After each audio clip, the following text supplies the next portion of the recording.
Hey folks, Judd Zolgad, Andrew Kramer, 1500ESPN.com. Thanks for coming to the website. The Vikings, a convincing victory today, Andrew, over the San Diego Chargers. A lot to get to as the Vikings go to 2-1 on the season.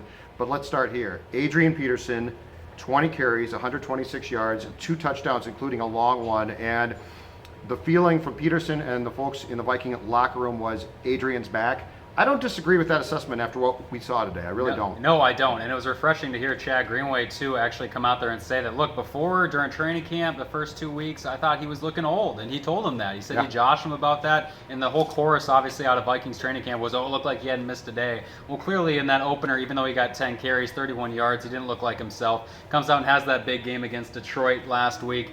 Doesn't look like himself entirely when he's getting gas. So what does he do this week? He puts in extra work, conditioning, goes in. Teddy Bridgewater said he saw Peterson doing about 1,800-yard wind sprints back and forth on their off day on Tuesday. Don't we all? And then here he turns in 20 carries into 126 yards, all under center. The Minnesota Vikings, though, Mike Zimmer says that, look, that wasn't the plan. We weren't trying to do that. But what the result was is that they went back to his bread and butter, under center with the quarterback, getting a head start full of steam before he hit the offensive line. And I call BS on the head coach of the Vikings. I think what the coaching staff is learning, and keep in mind, this is regular season game number 4 for them with Peterson.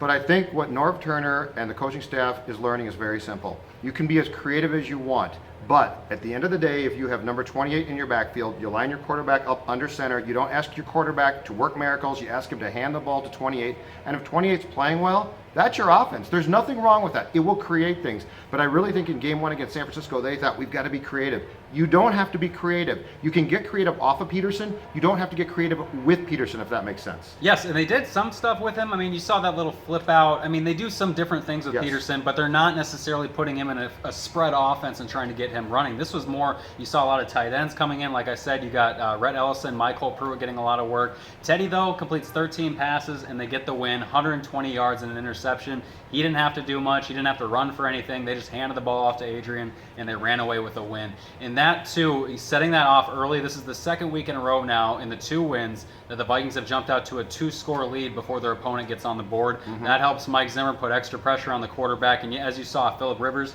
was getting hit just as often as Matt Stafford was a week ago. And that pressure today, I thought, was outstanding. A week ago, I thought it was really, really good. This, to me, Andrew, took it up a notch. And the Vikings very well in home games, they're 2-0 this year, might be 2 for 2. We know for a fact that Matthew Stafford, the Lions quarterback, had to go to the hospital for x-rays after the game a week ago. I would not be surprised if Phillip Rivers had to repeat that process too, because they're not just getting to the quarterback, they are punishing the quarterback. Yes, and there was only one of them that was flagged. I can't remember if it was Sharif Floyd. Somebody got flagged for hitting the quarterback Griffin late. did. Everson Griffin. And it wasn't that bad. And so out of the 20-some quarterback hits they've had in the past 2 games, 1 has been flagged. And obviously the Anthony Barr one out of bounds last week was. Sure. But today, Mike Zimmer talked about this as well. That hit that Anthony Barr had on Phillip Rivers in the gut in the 3rd quarter, and the one where Phillip kind of just sat down and couldn't get back up. Those are the kind of hits where I could tell this game they decided to send extra pressure at Rivers early and often. And this is something the Cincinnati Bengals did last week too against the San Diego and got him sacked 4 times. Same result today. The Vikings get 4 sacks on Phillip Rivers, and that was the story of the game for their defense. So in your mind, was this part of the game plan for this game, or are we seeing a defense that will simply be more effective on a consistent Sunday to Sunday basis if they are allowed to be aggressive and not sit back and just go, drop into coverage?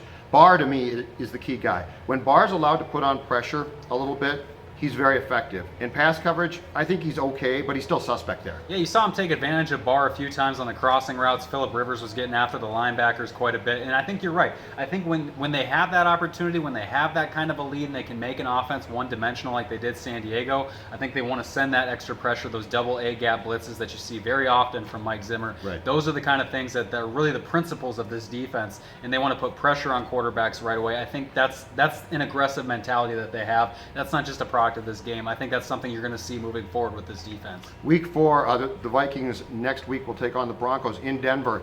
I tweeted this. My number one concern if I'm the Vikings is the health of cornerback Xavier Rhodes, who's your best corner, who got hurt today. My number one concern for the Broncos is can Peyton Manning stay alive in that game if this defensive line gets to him? But nonetheless, a scary moment when Rhodes goes to the ground after his neck snaps back. He actually collided with Sendejo on a long pass play for the Chargers. And Trey Waynes, the rookie, he better be ready now, because he is, if Xavier Rhodes can't go, he seemingly will start against the Broncos and Manning next Sunday. Yeah, Mike Zimmer said too the plan was to get Trey involved today anyway. He said that with all the no huddle and quick pass plays his team likes to do in San Diego, he wanted to get those guys mixed in there. And what the result was is obviously Trey Waynes getting about 2.5 quarters to play after Rhodes left the game. Mike Zimmer said Rhodes is going through the concussion protocol, so we'll see how quickly he can come back. Obviously, Brandon Fusco was able to start today after having a concussion in last week's game. Sure. So it's not totally out of the realm that Rhodes does return. Now, one guy we didn't talk about that we should is Chad Greenway, a guy who has the 91-yard pick six. Very special. Great story. Very special day for him. He said he had 25 tickets for family and friends in the crowd today.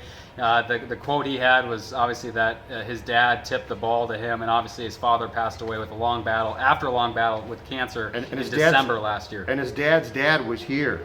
And so, and Chad said that obviously he was a star at Iowa, played there, and he's played now, in his 10th year here? And I believe he said his grandfather, his dad's dad, had never seen him play a game live before and was at this game. So very cool. You can be the biggest cynic in the history of the world when it comes to sports, me, and it doesn't matter. That was a great moment, and Chad was actually brought up to the podium after the game today, emotional about it, and I don't blame him one bit, but a 91-yard touchdown return for a guy who I believe last week played, 14 snaps, a career low? A career low for him. So, great story. And that was trending that way today. Again, he wasn't playing very much, but Mike Zimmer decided to put him in one of those nickel packages that he doesn't play in anymore. Yep. And that was the result, 91-yard touchdown. All right, so Vikings win, improve on the season to 2-1, beat San Diego at TCF Bank Stadium today. And next week it's Denver, followed by an early bye.